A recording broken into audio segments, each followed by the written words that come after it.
My name's Alex. I'm 31 from Southampton. My journey's been, I guess, a complex one. Throughout my 20s, I struggled a lot, and even going back into my teens, almost leaving school and having the difficult decisions of what I do in my life.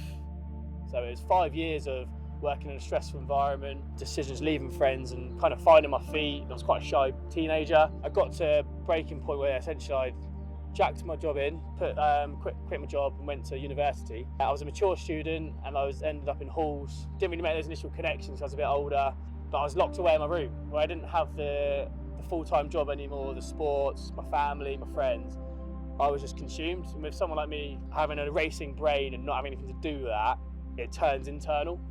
Slowly but surely I struggled to leave my bedroom, making eye contact with people, basically having thoughts that I wanted to kill myself. Ended up having to quit university with my family, starting a new job, and about 2 weeks in I ended up driving to IKEA in Southampton because I knew it was a tall building, and essentially with the bit dark, not vivid, but with the thoughts of I'm jumping off. Got there at about 6:30, it was shut, so I started panicking and thinking, okay, can't go to work, I literally want to die. What's plan B? So we went to Itchen Bridge, which is a big bridge in Southampton, and as I'm driving up there, my mum called me. And I think when I panicked and hung up, she knew there was something wrong, and just mother's intuition. Yeah, I was probably, I reckon, 5 minutes from jumping, and seeing a photo pop up almost, essentially saved my life. And that was essentially the start of, I can't kill myself because I'm not ending the pain, I'm just shifting it to all of my family and friends. Running was always there, it's just that I kind of turned to it more, and it helped a lot more once I'd got the initial stuff out of the way. I feel free when I run. Life is very challenging, you've got all of these demands, you've got to make all these decisions all day, every day. I feel when I'm running, it's just me, the road and the music. I find such joy in it, and it's such a release. So I've had a few injuries, but other than the injuries, I've always felt better after running. It's, losing weight, there's so many benefits to it, and it's free to do. Running, again, is a community in itself. It's like, yeah, you can run on your own. I don't mind that because I kind of, like I say, listen to music. But running with someone, you're not thinking about running, you're just catching up while getting fit, and it's a win-win. When I was at university and thinking about how I'm going to end my life, if my own self could look from the future, be like, by the way, what you're doing right now is actually the reason why you're going to win an award, I'd be like, yeah, it'd be incomprehensible. The only way you really quit is if you do end your life. You can declare yourself bankrupt, you can lose your job, but if you're still got air in your lungs, you can go for a run.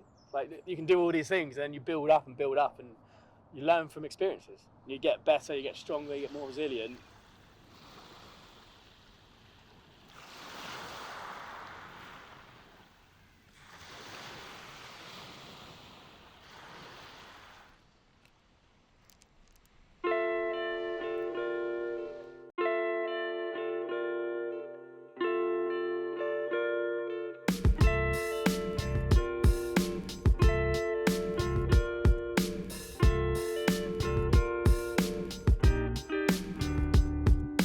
My name is Alice Fontesia, and I lead Run the Lanes here at FMG Project. We wanted a accessible social run club because I think one of the biggest things with running and actually any exercise is that people have a lot of anxiety. So we started that with the hope of creating an accessible run club for people to come together and just move their bodies. We run for the FMG Project, which is a charity that empowers young people from 14 to 18-year-olds, and we put them through a 10-week program, a mindset and movement program. So it's really great to see how they come in at the beginning of the 10 weeks and they're really shy, they're really nervous, and they leave feeling empowered and confident. But we do events at Run the Lanes to raise money for that. Every 4 hours, running 4 miles for 20. Being in charge of Run the Lanes was something I was fairly nervous about. The first couple of runs, I absolutely loved it. The community here are incredible, and yeah, it's such a great, fun thing to do on a Thursday.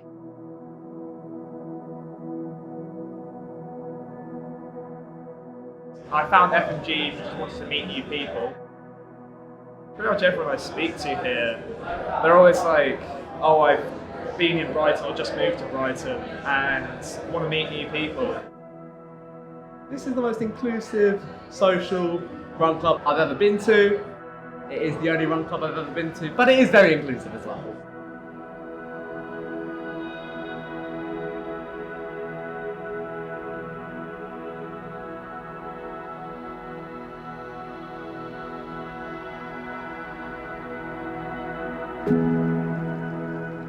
My name's Nuala.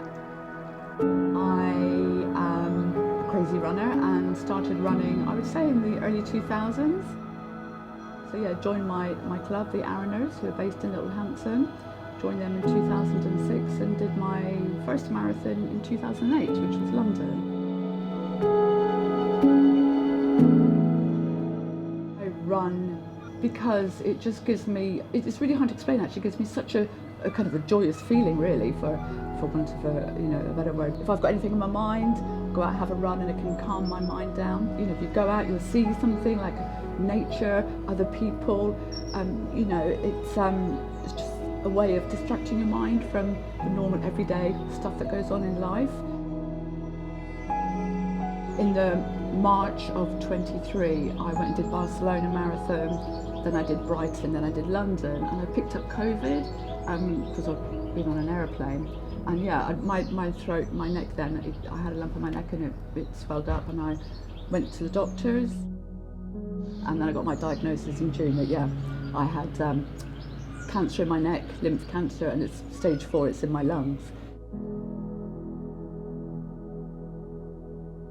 It was a shock, obviously, for me and my family, and my friends, like, God, but you're so fit, you run, how can that be? But as we now all know, cancer can happen to anyone, no matter how fit, old, young, wealthy, famous you are, it's there.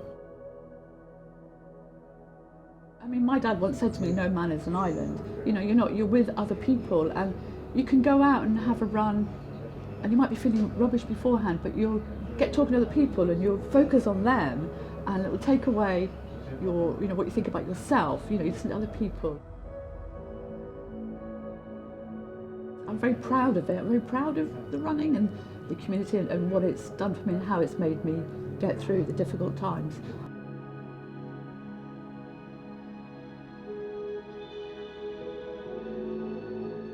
When you get used to taking oxygen and you're out of breath but you're still pushing on, that's the runner's high. I just got that high just talking about that. Is when you fight through and don't stop when you want to stop, you're then like, oh, I can actually do this. Then you flip, well, rather than how much further I've got to go, I'll keep going. It's that little flick, and it's good. When you hit these milestones, you've ran maybe your new furthest distance, or you've beaten your best time, obviously race day, the natural highs you get from that, it's unexplainable. You kind of get consumed with these emotions. And being like an emotional person myself, I've battled those demons a few times, but yeah, crossing the line on my marathon, so it's back in 2023 now, so yeah, overcame with all this emotion, all this struggle, and it was worth it, but yeah, hadn't had a feeling like it before or since.